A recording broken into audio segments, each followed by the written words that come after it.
નમસ્કાર વિદ્યાર્થી મિત્રો, આજનો આપણો વિષય ગણિત ધોરણ 7 પ્રકરણ નંબર 14 સમિતિ. હવે સમિતિ વિશે તો તમે જાણીતા જ છો, બરાબર. તો સમિતિ કોને કહેવાય? તો સમિતિ એટલે એક એવો ગુણધર્મ કે જેમાં કોઈ એક વચ્ચે કોઈ રેખા મૂકવામાં આવે, કાલ્પનિક રેખા. તો એ રેખાની આજુબાજુ બંને બાજુ વસ્તુના એક સરખા ભાગ દેખાય, અથવા તો વસ્તુની વચ્ચે અરીસો મૂકવામાં આવે અને એ અરીસા પર રચાતું પ્રતિબિંબ એવું હોય કે જે વસ્તુને પૂર્ણ સ્વરૂપે બતાવે, તો એને કહેવાય સમિતિ, બરાબર. તો સમિતિ એ મહત્વપૂર્ણ ભૌમિતિક વિચાર છે જે સામાન્ય રીતે પ્રકૃતિમાં પ્રદર્શિત થાય છે અને તેનો ઉપયોગ લગભગ દરેક ક્ષેત્રની પ્રવૃત્તિમાં કરવામાં આવે છે. કલાકારો, વ્યવસાયકારો, કપડાં અને દાગીનાના ડિઝાઇનર, કાર ઉત્પાદકો, આર્કિટેક્ટ અને અન્ય ઘણા લોકો સમિતિના વિચારનો ઉપયોગ કરે છે. મધકૂડો, ફૂલો, ઝાડના પાંદડા, ધાર્મિક પ્રતીકો, ગાદલા અને હાથ રૂમાલ જેવી દરેક જગ્યાએ તમને સંમિત આકૃતિઓની રચના મળશે. એમાં એ પૂછે સ્થાપત્ય. તો સ્થાપત્યમાં જો બરાબર વચ્ચેથી એક લાઈન કરો તો ડાબી અને જમણી બાજુ એક સરખા આકારો દેખાય છે. પછી છે ઇજનેરી. તો એમાં પણ વચ્ચેથી જો એક રેખા દોરો તો ડાબી અને જમણી બાજુ એક સરખા દેખાય છે. પછી કુદરતમાં કાચબો જુઓ, આડી એક સમિતિની રેખા દોરવાય તો ઉપર અને નીચે એક સરખા આકારો દેખાય છે. તો આ જે વસ્તુઓ છે એ સમિતિ ધરાવે છે એવું આપણે કહી શકીએ. હવે આગળ જોઈએ. અગાઉના ધોરણમાં તમે સમિતિની રેખા વિશે શીખી ગયા છો. નીચેની આકૃતિઓ રેખાની સમિતિ ધરાવે છે. જો તેમાં રેખા દર્શાવેલ પાસેથી તેને વાળી દેવાય તો આકૃતિના બંને ભાગ બંધ બેસતા થાય. હવે તમને આ વિચારો તાજા કરવા ગમશે. તો જુઓ, એ સમિતિ ધરાવતો ચિત્ર સંગ્રહ બનાવ્યો છે. એમાં તમે ઊભી લાઈન દોરો તો ડાબી અને જમણી બાજુ સરખી પડે, આડી રેખા દોરો તો ઉપર અને નીચે સરખું બને. પછી રંગીન શાહીથી કેટલા ડાઘા બનાવજો. એક બાજુ કેવું કરવાનું છે, કાગળને ફોલ્ડ કરીને ઉખાડી લેવા, વચ્ચેથી ખોલી દેવાનું છે. પછી ત્યાં રંગીન શાહીના ડાઘા પાડો અને પછી જ્યાં ફોલ્ડ કરેલું એને પાછું દબાવો અને ફરી પાછું ખોલો તો બંને બાજુ એક સરખા આકારો મળશે. પછી કાગળમાં કોપી કરીને સમિતિ રચનામાં કાગળને 3-4 વાર વાળીને ટુકડા કરીને એને વ્યવસ્થિત એક બાજુ કાપો એટલે તમે ખોલો એટલે બધી જ બાજુ આવી રીતે કાપેલું દેખાય છે. આપણે આ બધું આગળના ધોરણમાં કરી ગયા છે. હવે અહીંયા આપ્યું છે સમિતિની રેખાઓ ક્યાં દોરવી. તો અહીંયા આકાર આપ્યો છે ટી જેવો. તો એમાં બંને બાજુ એક સરખા આકારો પડે એવી રીતે સમિતિની રેખા દોરો તો તમારે ઊભી દોરવી પડે. આમાં ક્રોસ જવું પડે, આ એમ છે એમાં ઊભી દોરવી પડે, બરાબર. પછી એવું છે નિયમિત બહુકોણ આકૃતિ માટે રેખાઓની સમિતિ. હવે જો નિયમિત બહુકોણ જ્યારે આપ્યો હોય તો પેલા નિયમિત બહુકોણ કોને કહેવાય? તો કે જે બહુકોણની બધી બાજુઓ અને ખૂણાઓ સરખા હોય એ બહુકોણને નિયમિત બહુકોણ કહેવાય. હવે બહુકોણ આપેલો હોય નિયમિત બહુકોણ, ત્યારે રેખાઓની સમિતિ કેટલી હોય, એટલે કે સમિતિની રેખા કેટલી મળે? તો નિયમિત બહુકોણમાં જેટલી બાજુઓ હોય, એટલે કે બહુકોણની જેટલી બાજુઓ હોય એટલી આપણને સમિતિની રેખા મળે. નિયમિત બહુકોણમાં સમબાજુ ત્રિકોણ લઈ લો તો એમાં કેટલી બાજુ આવે? 3. તો સમિતિની રેખા 3. પછી સમબાજુ ચતુષ્કોણ લઈ લો, બરાબર. સમબાજુ ચતુષ્કોણ નહીં, ચતુષ્કોણમાં ચોરસ લઈ લો, એની બધી જ બાજુઓ સરખી, તો એમાં કેટલી સમિતિની રેખા? 4. પછી પંચકોણ લઈ લો, સમબાજુ નિયમિત પંચકોણ તો એમાં 5, નિયમિત ષટકોણ તો એમાં 6. એવી રીતે તમે કરી શકો છો. તો જો અહીંયા ઉદાહરણ આપ્યું છે. એક સમબાજુ ત્રિકોણ નિયમિત છે કારણ કે તેની દરેક બાજુઓની લંબાઈ સમાન છે અને તેના દરેક ખૂણાનું માપ 60 એટલે કે સરખું છે. તો એમાં સમિતિની રેખા કેટલી પડે? આ ઊભી કરો તો આ બે ભાગ સરખા, ત્રાસી કરો તો આ બે, અને આ બાજુ ત્રાસી કરો તો આ બે, એટલે કે 3 સમિતિની રેખા મળે છે. પછી ચોરસ આપ્યું છે. તો ચોરસ પણ નિયમિત છે, એની બધી બાજુઓ સમાન અને બધા જ ખૂણા વચ્ચેનો અંતર કેવું? બધા જ ખૂણા કેવા? એક સરખા 90 અંશના, બરાબર. અને જો હવે એ દરેક ખૂણાને કાટખૂણા આપેલા હોય, બરાબર.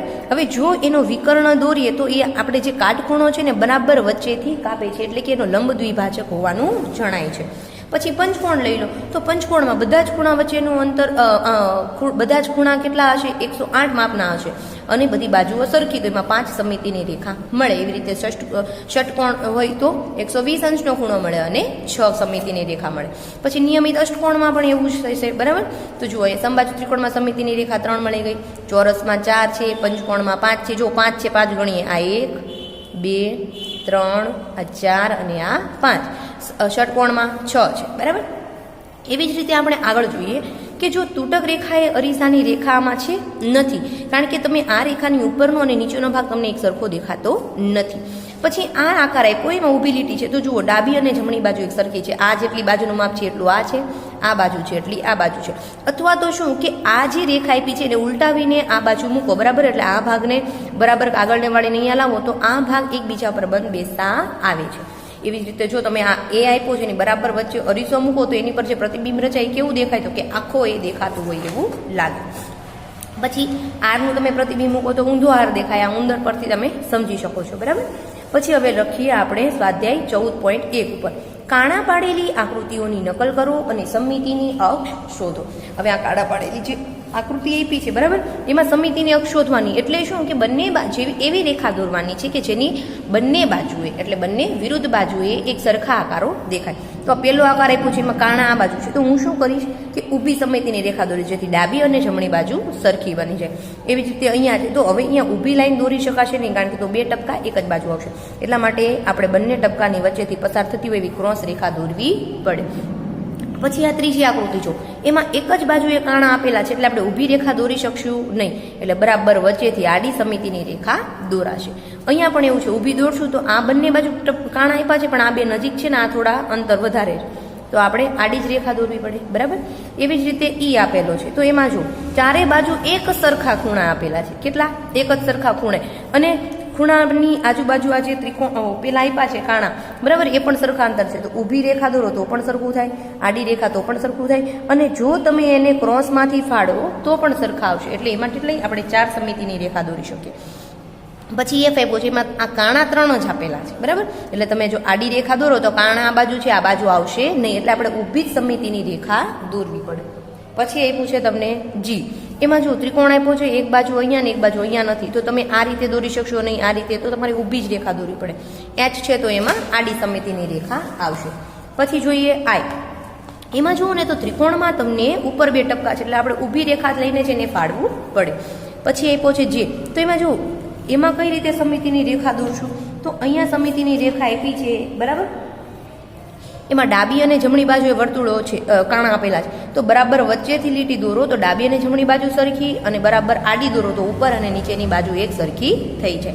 એવી જ રીતે કે જુઓ ચારેય બાજુ છે, તો આ 1 2 3 4 સમમિતિની રેખાઓ પડી જાય છે, બરાબર. આપણે એટલી કરી શકીએ છીએ.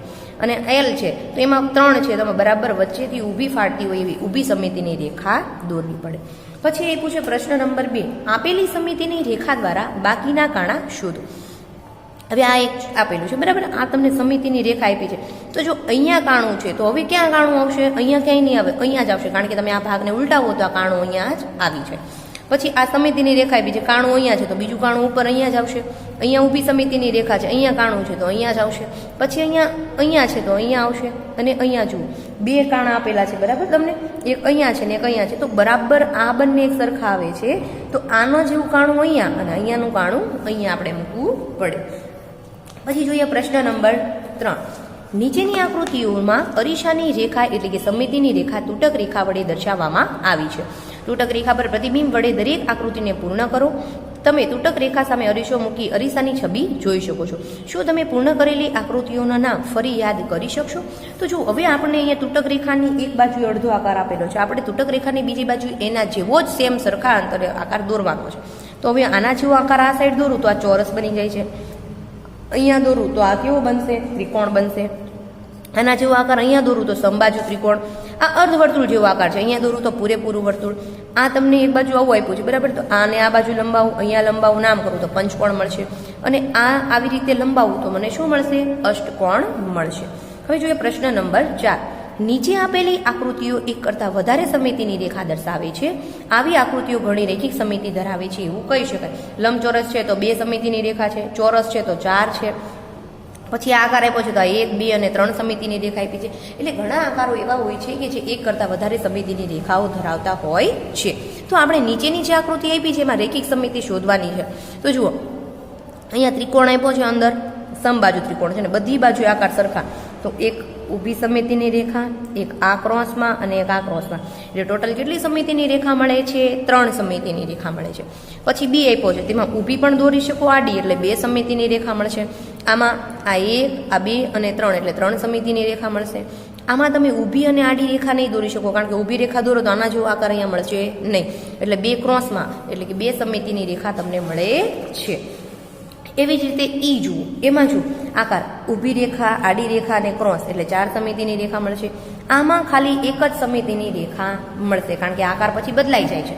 અને આ જે છે એમાં કેટલી સમિતિની રેખા છે? 4, અને આમાં 6 સમિતિની રેખા છે.